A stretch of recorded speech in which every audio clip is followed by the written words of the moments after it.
Pagkabalik niya sa kanilang tahanan, ay nagtungo siya sa tindahan para makabili ng bigas. Isang maliit na supot Hi, ang Spencer. dala niya at napasukin Morning. namin ang kanilang bahay. Ay, Spencer pala. Ito yung aming nakita. Napakaraming bata sa loob.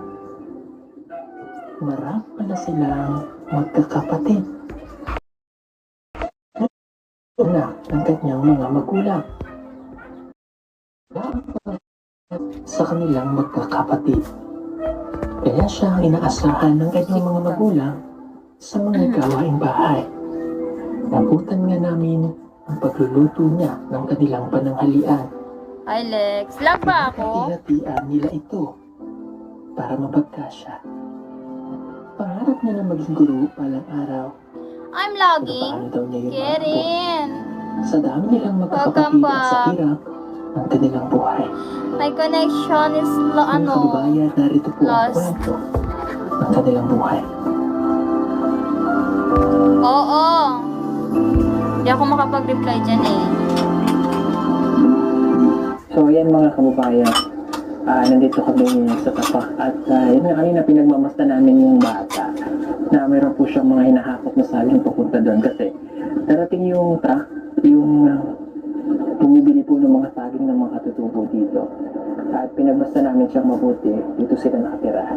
At yung sa pera na hawak niya, Thank you. parang 220 o 250 pesos. Yun na Thank you, pagbenta nila Karen. mula dito sa saging na hinahakot niya po. Pinpuntahan natin sila dito. Ito yung bahay nila eh. Ayo.